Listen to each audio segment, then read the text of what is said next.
আমিও একসময় এরকম নতুন কুড়ি ছিলাম। হ্যাঁ।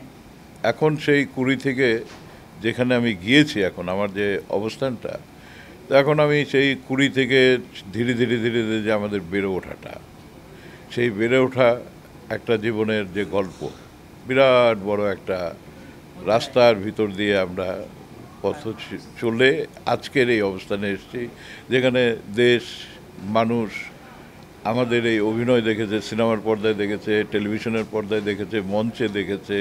আমি যখন ইউনিভার্সিটিতে লেখাপড়া করি, টিএসসিতে করেছি, রেডিওতে করেছি, একসময় রেডিও খুব জনপ্রিয় ছিল, নাটক। তো সেখান থেকে আজকের এই অবস্থান, সুতরাং এখানে আমার অনেক অভিজ্ঞতা সঞ্চয় হয়েছে।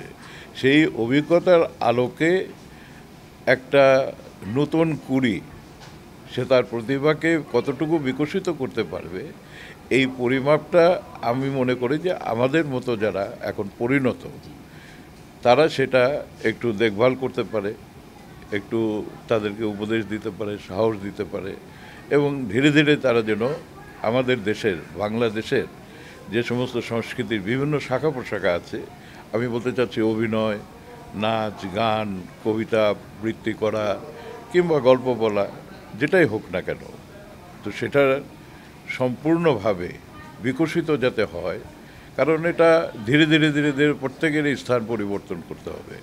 আমি যখন নায়ক ছিলাম, যখন রোমান্টিক হিরো ছিলাম, পরবর্তীতে ইমেজ চেঞ্জ করেছি, অনেক কিছু করেছি, অনেক সংগ্রাম, অনেক ত্যাগ তিতিক্ষা সাধনার পরেই তো আজকে পরিণত।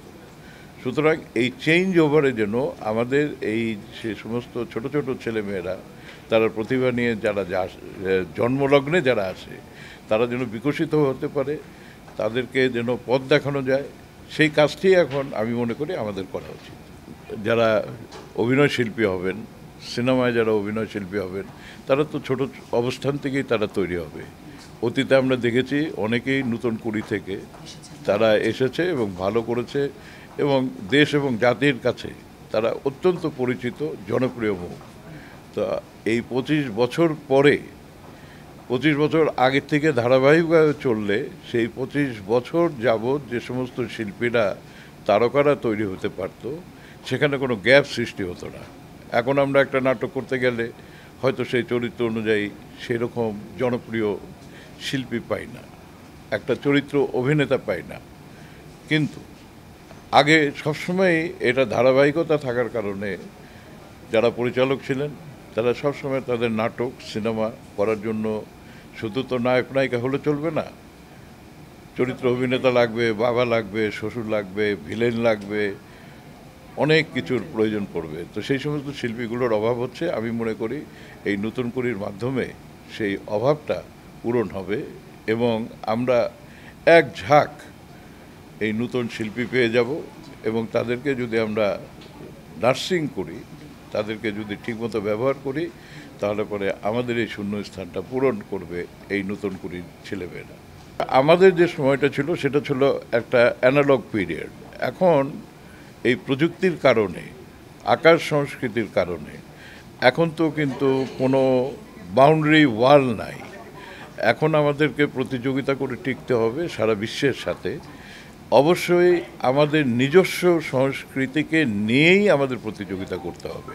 আমরা যদি হঠাৎ করে ফলো করতে চাই কারো সংস্কৃতি, এই আকার সংস্কৃতির কারণে, তাহলে পরে আমরা পিছিয়ে পড়ব, এবং আমাদের পক্ষে প্রতিযোগিতায় দাঁড়িয়ে সফল হওয়াটা অনেক কঠিন হবে। তবে এই যে রিয়েলিটি শো, যেভাবে এখন এটা বিভিন্ন আমাদের টেলিভিশনে, বিশেষ করে চ্যানেলগুলিতে আসে, সেখানে কিন্তু পথপ্রদর্শক হিসাবে এই নতুন কুড়িই ছিল বিটিভি প্রথম এই রিয়েলিটি শো, এবং সেখান থেকে অনেক তারকা শিল্পী তৈরি হয়েছে, জন্ম নিয়েছে, তারা নাটকে জনপ্রিয় হয়েছে, চলচ্চিত্রে জনপ্রিয় হয়েছে। আমি নিজেই একজন বিটিভির এনলিস্টেড আর্টিস্ট এবং নাটকের মেইন আর্টিস্ট ছিলাম। তো সেখান থেকে আমার পদযাত্রা শুরু হয় এবং চলচ্চিত্রে বিকশিত হয় বেশি। সেই জন্য বলছি আর কি, যে এখনকার সময়ে নিজের প্রতিভাকে নিজের বিকশিত করতে হবে। যে আর্টিস্ট হবে তাকে সাধনা করতে হবে, তাকে তার লক্ষ্যে পৌঁছানোর জন্য তার পরিচালক কিংবা তার যে গুরুজন থাকবে, যে টিচার থাকবে, তাকে যথাযথ সম্মান দিয়ে তাকে সেই শিক্ষাটা নিতে হবে। কারণ আমাদের এই লাইনটাই হচ্ছে গুরু শিক্ষার লাইন, গুরুমুখী বিদ্যা, যেখান থেকে আমরা সরে গেছি বলে আমার মনে হয়। বর্তমান প্রজন্ম তাদের গুরু হয়ে গেছে হলো বিভিন্ন রকমের আকাশ সংস্কৃতির মাধ্যমে যে সমস্ত বিনোদনগুলো তারা দেখে, নাটক দেখে, অভিনয় দেখে, সেগুলো তাদের কাছে বেশি রকম ইন্সপায়ারিং হয়, কিন্তু সেটা ফিনিশড প্রোডাক্ট তারা দেখে, এই কথাটা তারা ভুলে যায়।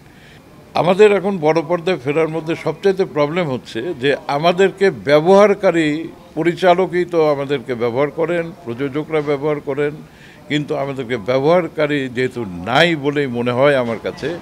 এবং এইটাকে নতুন করে চলচ্চিত্রের ক্ষেত্রে সেটা যারাই সরকারে থাকবেন, সরকার সেই চলচ্চিত্রকে নতুন করে সাজাতে হবে, নতুন করে সব কিছু তৈরি করতে হবে।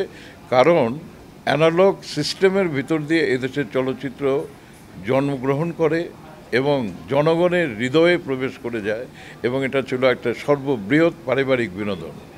সেইখানে এখন যেহেতু ডিজিটালাইজেশন যুগ, সব কিছু ডিজিটাল, তো আমাদেরকে আবার নতুন করে তরুণ প্রজন্মকে সামনে নিয়ে তাদের জন্য একটা আউটলেট তৈরি করে দিতে হবে, তাদের জন্য রাস্তা খুলে দিতে হবে, তাদের জন্য দ্বার উন্মুক্ত করতে হবে, যেন এই ইয়াং প্রতিভা যারা রয়েছে, তরুণ যারা রয়েছে, তাদেরকে এই প্রযুক্তিতে শিক্ষা দিয়ে নতুন করে চলচ্চিত্র শিল্পকে আবার গড়ে তুলতে হবে।